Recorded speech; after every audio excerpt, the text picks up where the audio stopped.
there is no budget and there is no staff. So the people on the PAC committee all do a lot of work.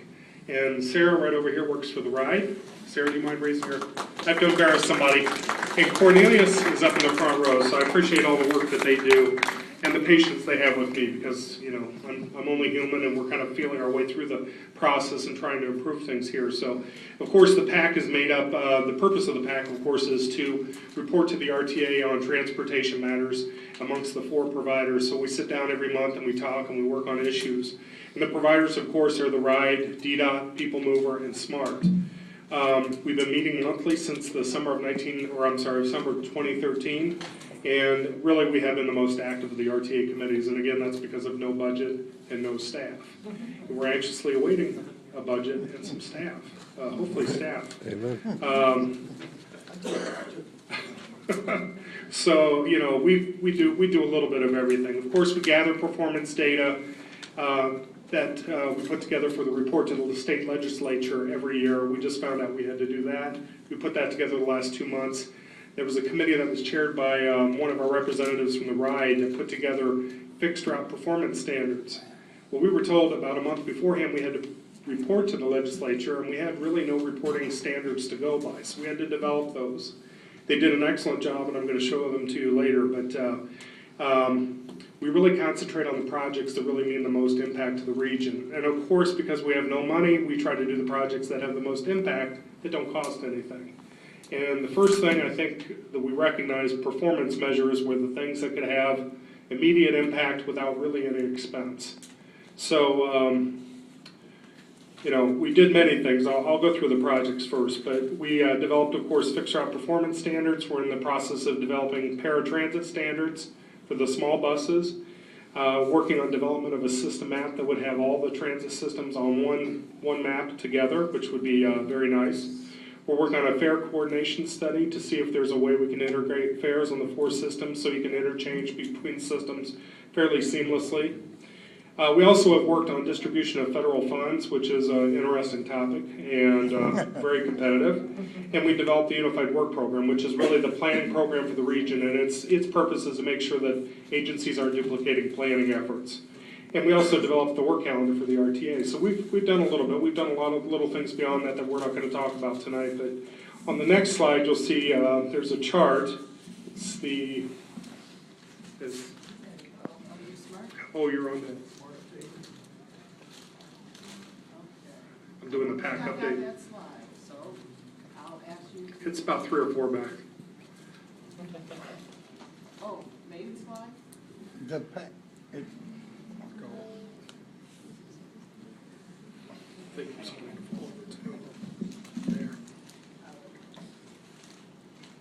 There you go. Is that it, or?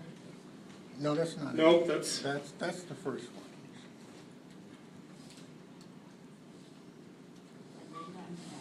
well, that's all right. We can go without it. I've got another presentation, but yeah. But basically, I'll just talk about it very briefly. What we put together was on-time performance. That's been an issue in the region. And we set a standard of 90%. And we collected data on all the systems to see how they're performing, and we now have a benchmark for on-time performance. That's something we didn't have here before. Pull-out, how many vehicles make it out of the garage in the morning? And of course, you want 100% pull-out. And that's been another issue in the region as well with the old buses and everything. Pull-out is very important. So we, of course, set a standard of 100%, and we're going to have benchmarks. Now we're going to go back to this quarterly and look at how we're doing at the system. And we'll put this on the web page as well so you can see it. We have a goal of ridership to either maintain or grow ridership, reportable accidents per 100,000 miles, and also passenger fares as a percentage of the operating costs. So those are exciting to us transit geeks, but there are areas that we're going to look at each month, and we'll sit down with staff and go through them and see if there's ways we can improve things. And so we're very excited about that. But if you want to get involved in the PAC, it is a public meeting. We meet the 3rd Thursday of every month at SEMCOG. Those dates are subject to change, but if you go to the SEMCOG website under the Regional Transit Authority, it lists our meeting dates and our minutes and so forth. And I do have my email address and my phone number here, but I'll give that to you on my next presentation. But again, that was a very short overview of what we're doing, and pretty excited about the work we're doing. So, and I got where's it back there in the codes? Okay. Do you want me to move right on? I think what we're gonna do is go to Dan and then come back to you to give you a Okay. little rest. So let me get to Dan's slides, hopefully I got that right. Oh, no, we don't have slides for you, he's gonna do freestyle. Good evening, everyone. It's great to be here. You know, in sports, they always talk about doing the basics and doing them well. In basketball, you can be a great shooter and you can be a great shooting team, but you really have to run the court well. You have to have stamina, and that really leads into playing not only good offense, but good defense. In football, blocking and tackling, you can have a great quarterback, but if you can't block, if you can't tackle, you're not going to be any good. And usually the best teams, the ones that went to the Super Bowls, they say they win it up front with their offensive line and defensive lines. In baseball, it's who runs and catches and throws the best. You know, I would argue that Detroit had a much better hitting team than Boston last year, but Boston played much better defense. They ran the bases well. They threw, they hit their cutoffs. That's why they won. Well, DDOT kind of has to go back to the basics, and that's why I don't have really a plan. Our basics are getting buses on the road, drivers to drive, and creating a safe environment for our customers and for our drivers. What we've done since January, since Mike Duggan has taken office, is we've tried to get back to the basics. In terms of buses, what we've done is we are trying to equip our mechanics with tools, with equipment, with the things they need to be successful. And, you know, I went through the terminals, and the classic is our Gilbert garage, which is on Wabash, right off I-94.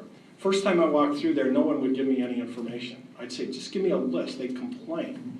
You know, we need things. Well, give me a list. Dave's the union coordinator out there. And I'd say, Dave, give me the list. Yeah, you're just going to be like everyone else. You're not going to be around. So I came back a second time. Where's the list, Dave? Oh, I'll get you the list. I'll get you the list. It was the fourth time I went out there over about 2 weeks. And I said, I want a list of what you need to make this successful out here. Well, he said, George is doing it. George is in the back. He's been a 25-year employee at DDOT. He's a terrific guy. And I got my list, and I want to show you the list that I got from George. This is the list we got from George. And we went to each of the terminals, and we tried to identify things that they need to be successful. At Gilbert, one of the things they had was hoists. They only had 2 working hoists out of like 30 of what you should have. Now, how do you do maintenance on buses when you only have 2 working hoists? You can blame the mechanics, you can blame the drivers, but if you don't give them what they need to be successful, it's not going to work. So we went to Shoemaker, the other terminal, and we did the same thing with them, and it was even more difficult to get, believe it or not, the list. But one of the things that I saw was absolutely appalling to me. Shoemaker's a terminal that's only 2 years old. They have one of, where the maintenance staff work, they pull the buses in from the back. And the way you're supposed to do it is you back the bus up after it's being maintained and then pull it out the front. You don't want to back up buses, bare minimum. Right. You see the garage door is broke, so they have to back every bus up. Guess how long that garage door's been broke? 2 years. 2 years, nobody's done anything. We're fixing it for them now. So what we're trying to do with our mechanics is giving them the kinds of things they need to be successful. When we started out in January, we had between 150 and 160 buses were being pulled out of 227 in the afternoon peak, and that's what we're working at, getting up to that number.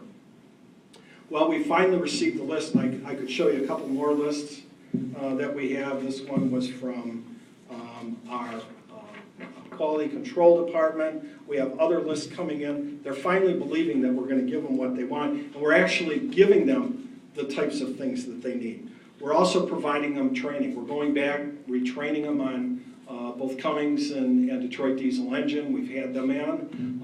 There's been some other training that's occurred. We're going back to aggressively trying to get our mechanics the kind of training that they should have had. About 2 weeks ago, we met with the foreman, and my theory was that one of the weakest parts of DDOT was its frontline supervision. So we brought in all of our foremen to talk to them about what's working and what's not. what I was appalled to find out, most of these foremen have been doing it for probably 10 years plus. They've never received any training at all. Nothing. Nothing. They might have got some of the mechanical training that the mechanics get, but sometimes they don't because they're needed on the floor. And a lot of the work that they're required to do is fill out paperwork. So they're sitting in their office doing the paperwork when they should be out on the floor. What we agreed to do with them is to put, starting in April, a 4-part training. The first month in April, they're going to get supervisory training and our human resource department. In May, it's going to be on technology. And there's a number of things that we're going to go over with them, including some maintenance monitoring, how to use the internet. I mean, just from basic to more complicated. The third month in June, we're looking at doing a systems-wide training. And I found my experience at SMART, when you can engage your maintenance staff with other areas of the operation, they're going to understand why you're asking for the information you are. Example, FTA has a very complicated procurement requirements. And a lot of times maintenance staff think that procurement is jacking them around when they ask for different types of information. So our procurement manager is going to walk the maintenance foreman through the requirements and why they're requiring it. My experience at SMART is once you do that, then the maintenance staff sometimes can find shortcuts for procurement and do it all that much faster. We're going to give them training on budget. We're going to give them training in a number of other areas, ADA service, service planning, and then the next month, the following month, we're going to do it on safety and security. So we're trying to give our foremen the tools they need to be successful. We're hiring mechanics, and we're transferring mechanics from the General Services Department. We were down a number of mechanics. We're looking much better. Actually, in our central shop, we have the 2 garages, but at 1301, we have a great maintenance facility. We're now sending most of the buses that need the significant work to our central unit shop, and they're fixing them instead of doing quick fixes. Because quite honestly, these buses haven't been maintained for years, so what the terminal was used to doing is just fixing it, what they could, and getting it out on the road. They're not doing the PMs the way they should have. They're just trying to get it out. We're trying to not only fix the buses at the central shop, but to really emphasize doing preventive maintenance. I mean, if you look at with your car, trucking industry, whatever, preventive maintenance, PMs are the most important thing you can do.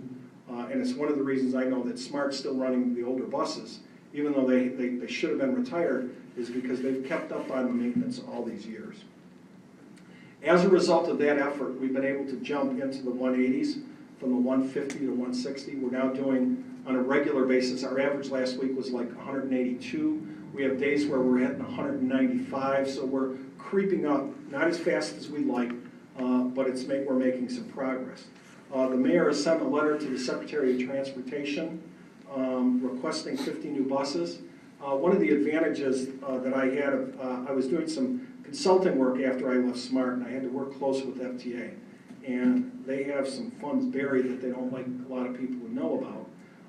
And we were able to identify the funding where it is. And they've changed the numbers on us twice, but we still were able to dig it out. And so we've made a request for $20 million to purchase 50 new buses. And we think we're going to be successful. The mayor is saying 50-50, I'm saying 90-10. And we should hear from them hopefully within the next 2-3 weeks. In addition to that, we're starting a bus rehab program. We're going to do a minimum of 100 buses and we're out on the street. We should be out on the street shortly to take buses that are in the 2004-2005 timeframe, renovate them. So if we're able to get the 50 new buses, and one of the nice things about the 50 new buses is we're buying them on a Philadelphia bus buy, on the SEPTA bus buy. They've saved room for us. The FTA, even though they don't like piggybacking anymore, has kind of more or less said, if we do this, we'll let you buy them off the Philadelphia system. And one of the really nice things is the general manager for SEPTA has been really gone out of his way to try and work with us. So the cooperation we're getting is not only from our partners up here, but we're getting it from throughout the industry. We're also implementing a maintenance monitoring program. DDOT purchased the maintenance monitoring program back in 2010, but it was never implemented. We're in the process of implementing it now, and we think that's going to help by doing all the training with the foreman, training with the mechanics, giving them what they need to do, putting this maintenance monitoring program. It's going to allow us to do our PMs on schedule, and I think it's going to make it easier for the mechanics and the foreman to do the kind of job they want. Second thing is drivers to drive, and excuse me for taking a couple extra minutes. I'll try and go through this quickly. One of the most significant things that we've done is the Amalgamated Transit Union, who is they represent our driver. They are at the table with us at all of our staff meetings. That is, I have an executive staff meeting every Monday morning. Fred Westbrook's right there. We have meetings on pullouts. Fred Westbrook and Phil Douglas from the mechanics are right there. They are equal partners to us. In all the years I've worked in transit, including the time not only at SMART, but I've done consulting, I've never found union officials that want to work more in coordination with us and help us out. And we know we are going to be good for their members and vice versa. We know by working close with them, it's going to make it that much easier for us to do. We're moving our dispatch from our Coolidge garage on Schaefer to 1301. This is another thing that was appalling. There was a fire back in Coolidge in the year 5 years ago, and everything was moved from the Coolidge terminal to Gilbert, except for dispatch. Dispatch has been there for 5 years. They're working on emergency generators. They have no electricity. And they haven't had this. The electricity has been spotty over the last 5 years. It's appalling to me that it was such a tough decision to move them. I unfortunately made the mistake when I first met the dispatch that we were going to move them in a week.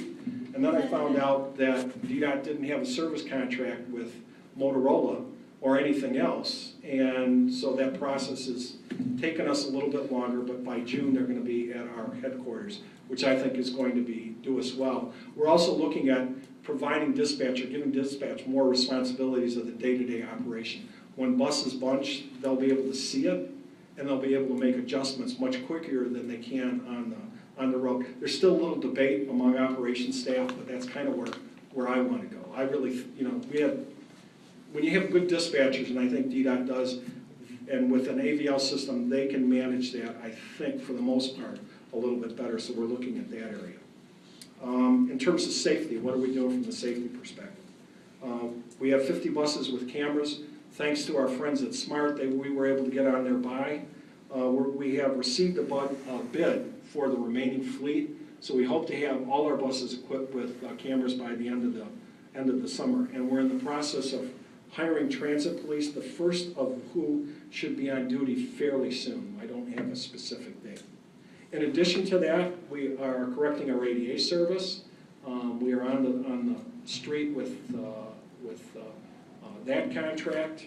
We're starting a JARC New Freedom program that most transit systems have completed. DDOT sat on funds from 2004 through 2010 or 11. We're finally spending that money. And we're correcting deficiencies in a number of areas that FTA has pointed out in a triennial review. FTA is literally at DDOT weeks on end because of past sins. So in 3 months we've made some progress, but we're not satisfied. We won't be, not only until we make pull-out, but the mayor is the type that when what's the goal, 80% on time? Listen, when I worked for him for SMART, it had to be 90-95%. So it's going to take us a while to get there, but it's really because of the men and women at DDOT we've made the progress we have. And I think hopefully every meeting I'll be able to report more progress. Thank you. Thank you. Thank you, Dan. I've heard a lot of positive things, sowing some seed, investing in people, investing in parts, investing in training, investing in technology, consolidating, but be prepared. You're going to get some questions because some of our folks are bus riders and they want to know when they can expect the improvement in service. And we understand everything takes time, but I know we got some questions there. Why don't we go back to Jim Fetzer, and he'll talk about SMART, and I've got his SMART PowerPoint slides queued up. All right. Thank you. I was afraid I was going to have to go after Ann Arbor, and they're a hard act to follow when you hear all they're doing down there. But it's kind of the benchmark for us. Oh, thanks. You set me up here. Ann Arbor. Thanks. So yeah. Oh, no. Dan, you're doing a great job. Well, I just dug myself into a hole right there, didn't I? I'm good at that. But the biggest thing, I guess, to talk about today is our millage update. We have a 4-year millage. It expires this year.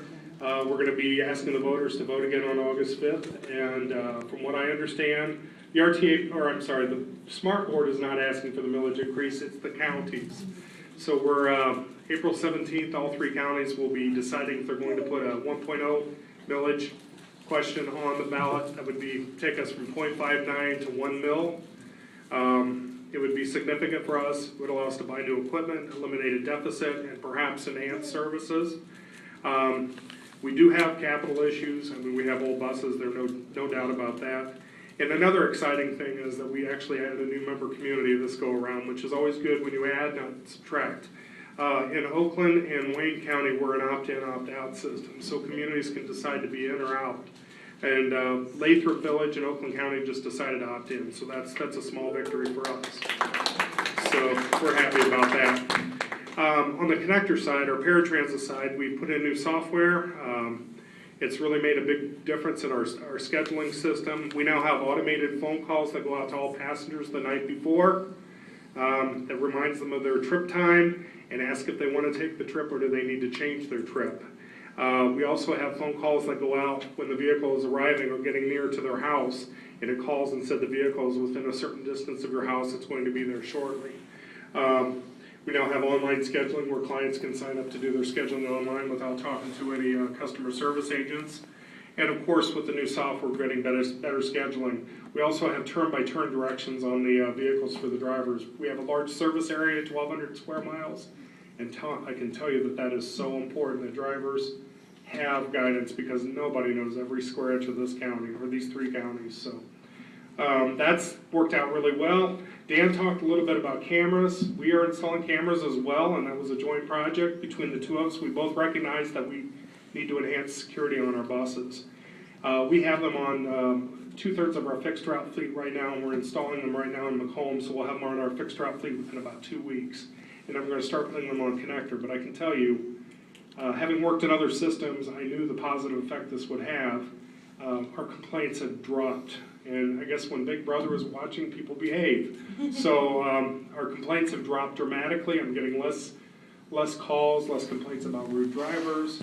We're finding out what's happening with accidents, the truth of what's actually happening, so it's been really, really exciting for us. The system is going to be such that if you slam on the brakes or if you hit an object or something like that, it automatically records, it flags, and then at night when the bus comes into the garage, it downloads via Wi-Fi and flags us and tells us there's a concern or there was a problem out there. So we have a new AVL radio system. Dan was talking about that. That's very critical for our dispatchers so they can see buses are late, early, on time, and we can adjust the schedules accordingly or the routes accordingly. And we're using cell phone technology as opposed to radio towers.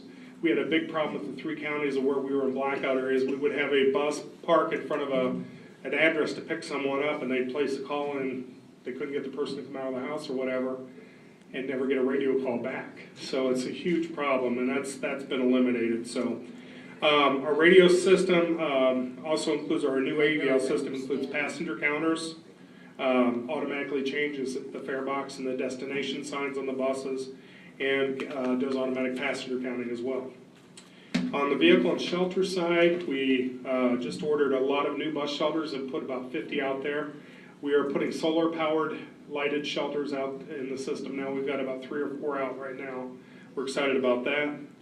We just took delivery of most of the 40 buses from DDOT that we're going to take. They've been gracious to give us some of their spare fleet. We're going to rehab those buses and put those buses in service. And we're taking delivery of 14 new buses this fall. They're both going to be hybrid electric and just conventional diesel buses. We're also looking at purchasing 60 new paratransit vehicles that are going to be propane powered. Propane is very clean and very low cost.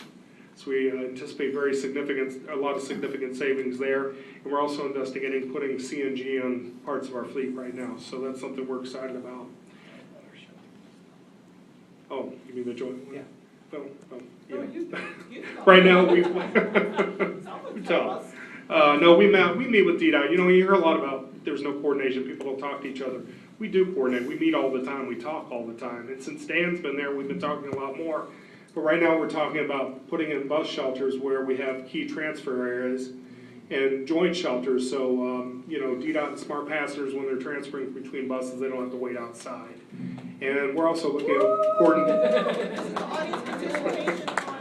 coordinating schedules better. We shared our entire scheduling database with DDOT and vice versa to see if we could get routes to match up better.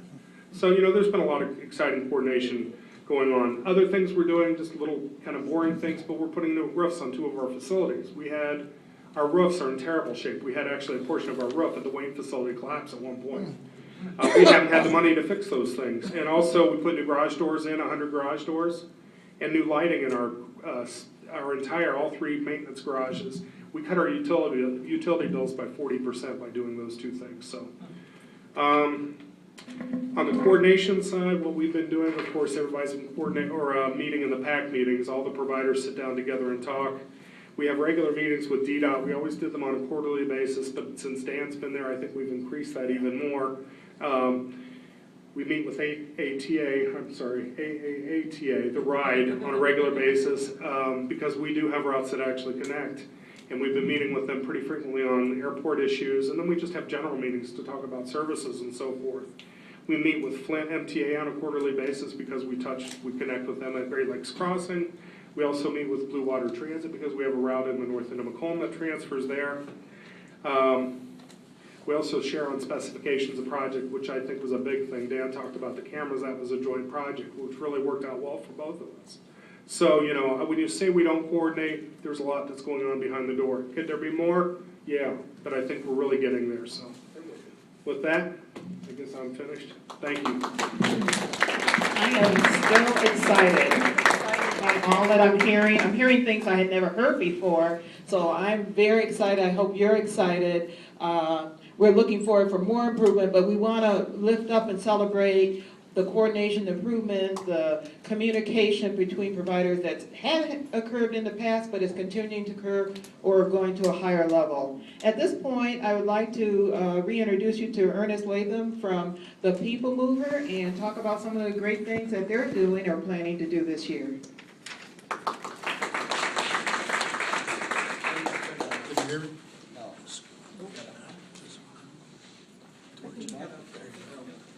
Is that better? Yes. Yes. All right. First, I'd like to thank True for being an advocate. Because I'm a transit rider. I ride Route 16, ride the decks. I ride the decks a couple times a week. In the race. There you go. I don't know if you know, Barbara works for me. So I ride the decks. I'm a former 125 smart rider when I lived downriver. Don't talk about that. Just talk about that.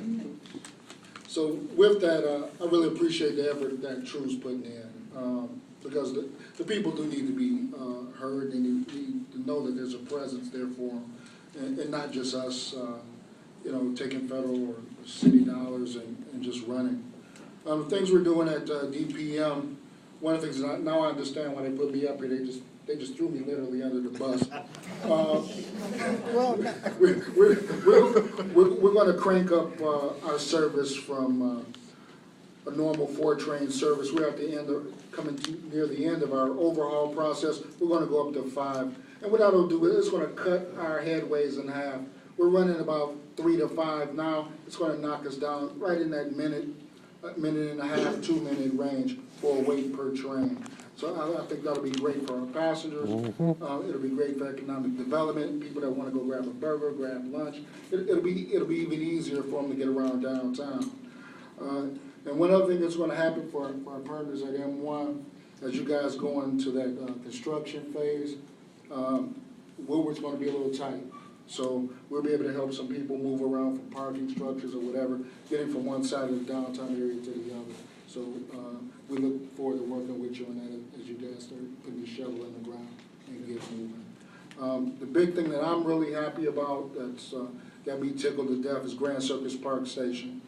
We're gonna rebuild or renovate Grand Circus Park Station. We partnered with the Roxbury Group. It'll be the first time in 12 years that we've gotten that station open. It'll be fully ADA compliant. It'll have a new interior. So I'm really excited about that. Station's been down, like I said, for about 12 years. Roxbury Group came in, bought the facility, and they've really partnered well with us. And also that'll give us some coordination with our partners, with Dan, who's my boss's boss, and also with Smart, as your routes come down Woodward, and how you handle things around Grand Circus Park. So I think that's a win-win for us all. I'll get FTA off everybody's back in the region, because we're back to ADA compliant with that station. The second slide. We gave you actually a blueprint of the station. It'll be, the Whitney facility will be a luxury boutique hotel and apartment with restaurants. It'll be a first level entry. We're adding brand new escalators, brand new stairways. They'll bring you up to the second level where you can, at the platform level, where you can enter the train. So, that's it. Thank you. Sir, question. Question? One other thing is Barbara attends, is at my executive staff meetings also. So not only, I was gonna say, the people mover sits at DDOT staff meetings every week also. So in terms of coordination between the two, and actually one of the things that we found in the brief time we've done that is that with Barbara Hansen's experience, she's been able to help some of the DDOT staff. Because quite honestly, we have a number of folks that haven't been there or in the positions very long, and so her experience has really helped DDOT in many ways too. We're applying for a joint grant from the Homeland Security for more safety and security issues in transit police. We looked at the possibility of DDOT applying for that, but it seemed better to have that being done by the folks from the People Mover, who are really going to be the location of where the transit police are going to be. They're going to officially work for the People Mover folks. So there's again, in terms of coordination, we're looking at whatever creative ways we can to make sure that works. Sorry about that. No problem. So Ernest, did you want to continue talking about the service coordination? And I'm really excited about the fare integration study that the People Mover is leading. Yeah, some more of this coordination over at Rosa Parks. We're doing passes and also route information for DPM. We're also doing the same thing at Smarts Transit Center downtown. As Mr. Dirks has alluded to, additional staff for DPM and DDOT at Rosa Parks. That's going to be wonderful. I like the synergy that's really going on with it. That's a wonderful thing. Also, we got a representative on the PAC, Mr. Cornelius Henry, and we're also part of the RTA Regional System Mapping Plan. And next is another thing that I'm excited about. Will be that seamless fare integration, so we can all talk, we can all share fares, and just make it seamless for the rider. So you don't have to fumble for a token or fumble for a pass or whatever your fare medium you need to transfer from one to the other. It'll just be a seamless walk from one to the other. I think that's going to be great for all of us, and as we share that. I look forward to anything that Mr. Ford we can get together with on getting with M1, because I really need on those Saturdays when I'm headed to the big house, I need to talk to you. So yeah, anything, just give us a holler. We look forward to coordinating with you, and again, we've had some meetings with the great folks at M1, and we look forward to working more with you. Thanks, Ernest. Thanks. You're welcome. Again, thank you.